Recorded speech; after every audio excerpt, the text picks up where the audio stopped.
আমরা এখন বিভিন্ন সমীকরণের লেখচিত্র দেখব। দেখো, এটা একটা সরলরেখার সমীকরণ।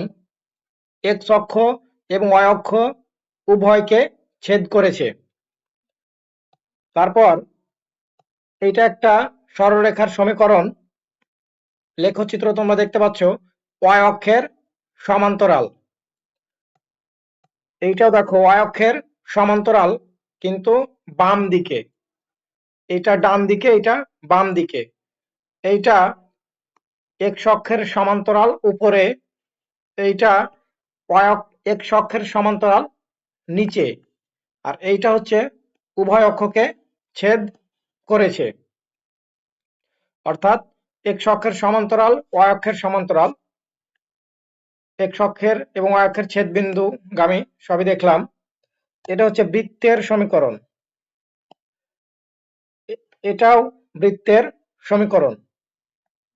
এটাও বৃত্তের লেখচিত্র। এইটা হচ্ছে পরাবৃত্ত।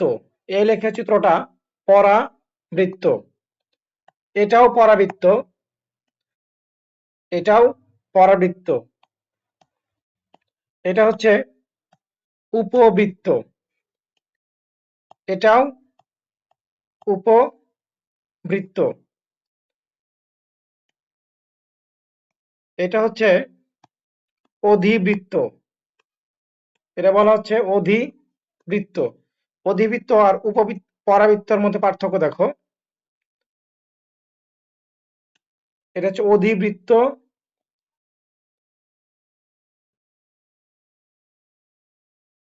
এটা পরাবৃত্ত, এটা অধিবৃত্ত।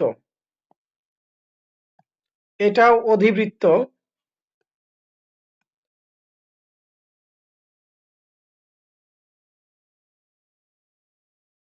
এবার দেখো এইটা সরলরেখা, এই এটা বৃত্ত, এটা পরাবৃত্ত, এটা উপবৃত্ত, এটা অধিবৃত্ত, এটা একজোড়া সরলরেখা, এটা উপবৃত্ত, এটা অধিবৃত্ত, এটা পরাবৃত্ত। এটা হচ্ছে এক্স সমান ওয়াই কিউবের লেখচিত্র। এক্স সমান ওয়াই কিউবের লেখচিত্র। এটা এক্স সমান পাই টু দি পাওয়ার 4 এর লেখচিত্র। এটা এক্স সমান পাই টু দি পাওয়ার 5 এর লেখচিত্র। এটা এক্স টু দি পাওয়ার 8 এর লেখচিত্র। এভাবে পাওয়ার গুলো যদি বাড়াতে থাকি, ওয়াই সমান X to the power 9, Y সমান এক্স টু দি পাওয়ার 9, তখন লেখচিত্র কেমন হয় দেখো। আর পাওয়ার যদি জোর হয় তখন দেখো কেমন হয়। ওয়াই সমান